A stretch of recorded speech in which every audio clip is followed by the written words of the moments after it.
एक ऐसा देश जहां 80% जनता झुग्गी झोपड़ियों में रहती थी। देश में भूखमरी, गरीबी और लालच अपने चरम पर थी। बीमारियों से लोग मर रहे थे। देश के युवा ओपियम और गांजे के नशे में दिन भर डूबे रहते थे। लोगों के पास करने के लिए कोई काम नहीं था। ना तो देश में खेती बाड़ी के लिए जमीन थी और ना ही कोई नेचुरल रिसोर्सेज। लेकिन आज ये देश दुनिया के सबसे अमीर देशों के लिस्ट में शुमार है। देश की पर कैपिटा इनकम $92,932 तक पहुँच गई है। आज इस देश में हर 6 में से एक परिवार मिलेनियर है। दोस्तों, हम किसी और देश की नहीं बल्कि सिंगापुर की बात कर रहे हैं। आगे इसके बारे में बहुत कुछ बताएंगे। दोस्तों, सिंगापुर इतना छोटा है कि वर्ल्ड मैप में इसे ढूंढ पाना भी मुश्किल लगता है। भारत की राजधानी दिल्ली के मुकाबले इस देश का टोटल एरिया आधा ही है। लेकिन तरक्की के मामले में आज अमेरिका से लेकर चीन और जापान तक सब इसके आगे फेल नजर आते हैं। हमने ऊपर सिंगापुर की जो कंडीशन बताई वो बहुत पुरानी बात नहीं है, बल्कि साल 1965 में सिंगापुर की वास्तविक सच्चाई आपको बताई है। महज 40 से 50 सालों में ही सिंगापुर में एक बड़ा बदलाव देखने को मिला और पूरे देश की काया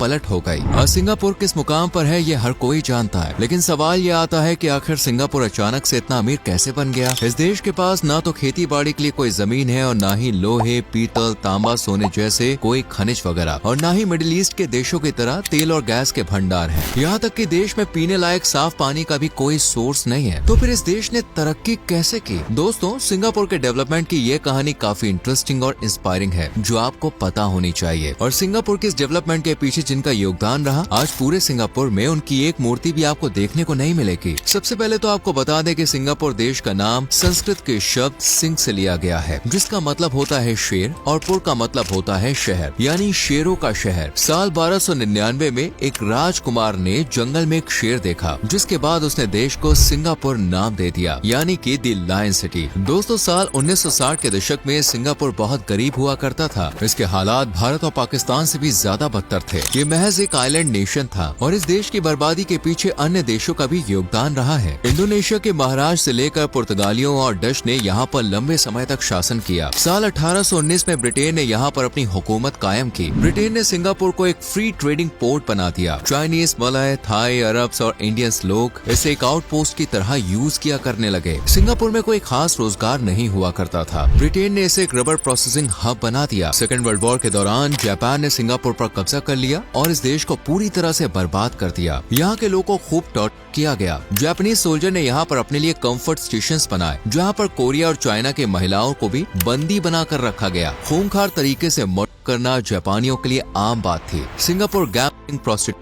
और नशेड़ियों का अड्डा बन गया था। बीमारी, भुखमरी, गरीबी, दंगे और क्राइम अपने चरम पर थे। सेकंड वर्ल्ड वॉर के खत्म होने के बाद ब्रिटेन ने हालात दोबारा अपने हाथों में लिए और यहाँ पर विकास को प्रमोट किया। लोगों को गैस, पानी जैसी बुनियादी सुविधाएं दी जाने लगी। सिंगापुर के लोगों को ब्रिटिशर्स का रवैया काफी पसंद आया, क्योंकि ये लोग जापानियों के मुकाबले बहुत कम अत्याचार किया करते थे। साल 1948 में फ्री गवर्नेंस की ओर कदम बढ़ाते हुए सिंगापुर में पहली बार इलेक्शन हुए और देश का संविधान बनाया गया। हालांकि फुल स्केल पर इलेक्शन 1959 में हुए थे, जिसमें पीपल्स एक्शन पार्टी के लीडर ली कुआन यू ने जीत हासिल की, जिन्हें आधुनिक सिंगापुर का जनक भी कहा जाता है। ली को लगा कि सिंगापुर अकेले सरवाइव नहीं कर पाएगा, क्योंकि इसके पास कोई नेचुरल रिसोर्सेज नहीं है। साल 1963 में उन्होंने सिंगापुर को मलेशिया के साथ मर्ज कर दिया, लेकिन मलेशिया के लोगों को सिंगापुर के साथ मर्जर खास पसंद नहीं आया। खुद सिंगापुर के लोग भी इस मर्जर से खुश नहीं थे, क्योंकि सिंगापुर को अपनी कमाई का 40% हिस्सा मलेशिया सरकार को देना पड़ रहा था। ऐसे में साल 1964 में सिंगापुर और मलेशिया के बीच तनाव बढ़ने लगा। कुछ जगह दंगे भी हुए और 1965 में दोनों देश अलग हो गए। सिंगापुर के पास अब ना तो अपनी कोई आर्मी थी, ना ही वहाँ लोगों के पास कोई काम था। ब्रिटिशर्स ही देश को रन कर रहे थे। ऐसे में ली ने ब्रिटिश अधिकारियों से रिक्वेस्ट की कि वो कुछ समय और उनके देश को संभालें, जब तक कि सिंगापुर अपने पैरों पर स्टैंड ना हो जाए। इस तरह से ब्रिटेन ने अपनी वापसी की तारीख बढ़ाकर 1971 कर दी। ली के पास अब 4 सालों का वक्त था। उन्हें देश की काया पलट करनी थी, जो बिल्कुल भी आसान नहीं था। बिना किसी संसाधन के देश का विकास कैसे हो सकता है? ली ने ठान लिया कि उनके देश में जो लोग हैं वही उनकी सबसे बड़ी रिसोर्सेस साबित होंगे, यानी मानव संसाधनों का सही और बेहतर तरीके से इस्तेमाल करने की उन्होंने योजना बनाई। सबसे पहले ली ने आसियान की स्थापना की और अपने सभी पड़ोसी देशों के साथ दोस्ती का हाथ आगे बढ़ाया। देश के डिफेंस सिस्टम को मजबूत करने के लिए कंपल्सरी नेशनल सर्विस को इंट्रोड्यूस किया। 18 साल होने के बाद सिंगापुर में युवाओं को कम से कम 2 साल के लिए देश की आर्म्ड फोर्सेस, डिफेंस फोर्सेस या पुलिस फोर्स में अपनी सेवाएं देनी होती है। ली जानते थे कि किसी भी देश का विकास एजुकेशन के बिना मुमकिन नहीं है। उन्होंने सबसे पहले देश की जनता को शिक्षित करने का फैसला किया और उनके अंदर स्किल डेवलपमेंट करने की शुरुआत की। कहा जाता है कि उस समय सिंगापुर अपनी जीडीपी का 20% हिस्सा शिक्षा पर खर्च कर रहा था। आज भी कोई देश इतना बड़ा हिस्सा सिर्फ एजुकेशन पर खर्च नहीं करता है। उन्होंने देश की जनता से कहा, मुझे आप लोग सिर्फ 10 साल दीजिए, हम सिंगापुर को एक मेट्रोपॉलिटन सिटी की तरह विकसित करेंगे और आप लोगों को किसी भी तरह से डरने की जरूरत नहीं है। जनता को ली की बातों पर पूरी तरह से विश्वास हो गया था। ली ने यह भी कहा कि हमें किसी जातिवाद, पंथवाद या संप्रदाय में नहीं पड़ना है। उन्होंने एक मल्टी रेशियल नेशन के तौर पर सिंगापुर की नींव रखी। मलय, थाई, चाइनीज जैसे अलग अलग एथनिक ग्रुप के लोगों को एकजुट किया। ली ने देश में नई हाउसिंग डेवलपमेंट बोर्ड की स्थापना की। नई बिल्डिंग में उन्होंने शर्त रखी कि एक बिल्डिंग में इंडियंस, मलय और चाइनीज कम्युनिटी के लोग मिलजुल कर रहेंगे। इससे सभी लोग के बीच एकजुटता और भाईचारा बढ़ेगा और उनकी इस पॉलिसी का पॉजिटिव इम्पैक्ट देखने को मिला। साथ ही स्कूलों में रेशियल हार्मोनी डे की शुरुआत की, जिसमें 21 जुलाई को बच्चे दूसरे धर्म और संप्रदाय की वेशभूषा पहनकर आएंगे। बचपन से ही बच्चों को सेकुलरिज्म, डाइवर्सिटी और यूनिटी के बारे में पढ़ाया जाने लगा। इसके साथ ही उन्होंने देश में क्लीनलीनेस कैंपेन भी लॉन्च किया। सिंगापुर की सड़कों, नदियों की सफाई की गई। हैप्पी टॉयलेट प्रोग्राम जैसे कैंपेन भी चलाए गए। सिंगापुर को साफ करने के लिए प्राइम मिनिस्टर ली ने देश में च्युइंगम पर भी बैन लगा दिया। पब्लिक प्लेस पर स्मोकिंग करना, थूकना या कूड़े फेंकने वाले लोगों को कोड़े मारने की सजा दी जाने लगी और हेवी फाइन भी इम्पोज किया गया। एक दशक में ही ली ने देश की 26,000 फैमिली को स्लम एरिया से बाहर निकालकर हाई राइज बिल्डिंग में शिफ्ट किया। नतीजा ये है कि आज सिंगापुर में रहने वाले 90% लोग के पास अपना खुद का घर है। इसमें से 80% लोग पब्लिक हाउसेस में रह रहे हैं, यानी सरकार ने उन्हें ये घर बना कर दिए हैं। ली ने हेल्थ केयर फैसिलिटीज पर भी ध्यान दिया। सिंगापुर उन डेवलप्ड नेशंस में से एक है जहाँ पर हेल्थ केयर सिस्टम बहुत ज्यादा महंगा नहीं है। सरकार जनता के लिए इतना कुछ कर रही थी, लेकिन भला सरकार के पास पैसा कहाँ से आ रहा था? आपके मन में भी शायद ये सवाल आ रहा होगा। पीएम ली जानते थे कि उनके पास इतनी जगह और संसाधन नहीं है कि वो सिंगापुर में मैन्युफैक्चरिंग यूनिट्स एस्टैब्लिश कर सके। ऐसे में उन्होंने देश की इकोनॉमी को सर्विस सेक्टर की ओर शिफ्ट किया। उन्होंने मल्टीनेशनल कंपनीज को अपने देश में इन्वेस्टमेंट के लिए इन्वाइट किया। सिंगल विंडो ट्रेड सिस्टम और लगभग जीरो टैक्स पॉलिसी जैसे बेनिफिट्स मल्टीनेशनल कंपनीज को दिए गए। यही वजह है कि आज इस छोटे से देश में 4200 से ज्यादा कंपनियों ने अपने हेडक्वार्टर्स, ऑफिस खोले हुए हैं। एफडीआई कंपनीज ने सिंगापुर के लोगों को रोजगार देना शुरू किया। सिंगापुर में सरकार ने अपनी खुद की कंपनी भी खोली। पावर, ट्रांसपोर्ट और अन्य सेक्टर्स में ये कंपनियां काम करती हैं। इन कंपनियों से होने वाली कमाई का फायदा किसी पर्टिकुलर कंपनी या पर्सन को नहीं मिलता, बल्कि सरकारी फंड में इसका प्रॉफिट जमा होता है। इस पैसे को सरकार और आगे इन्वेस्ट करती है। आज Singapore biotech, energy, aerospace technology, semiconductors, pharmaceuticals और फाइनेंस जैसे सेक्टर्स में बेहतरीन काम कर रही है। दोस्तों, सिंगापुर एक गर्म देश है, लेकिन यहाँ जाकर गर्मी का एहसास नहीं होगा। ऐसा इसलिए क्योंकि इस देश में चारों ओर आपको ग्रीनरी दिखाई देगी, जो कुदरती रूप से वातावरण को ठंडा रखती है। हर जगह यहाँ पर छोटे छोटे पौधे लगे हुए दिखाई देंगे। सिंगापुर में आज भी हर साल बड़े स्केल पर ट्री प्लांटिंग डे सेलिब्रेट किया जाता है। सिंगापुर में आम जनता के लिए टैक्स रेट 2 से 24% के बीच है, लेकिन यहाँ पर कार खरीदना बहुत महंगा है। सरकार ने सड़क पर चलने वाली गाड़ियों की संख्या लिमिटेड की हुई है। किसी को नई कार खरीदनी है तो पहले कोई पुरानी कार सड़क से कम होगी। गाड़ियों पर सरकार ने हाई टैक्स इम्पोजिशन किया हुआ है। सरकार का मानना है कि अधिक से अधिक लोग बस और मेट्रो जैसे पब्लिक ट्रांसपोर्ट सिस्टम का ही यूज करें।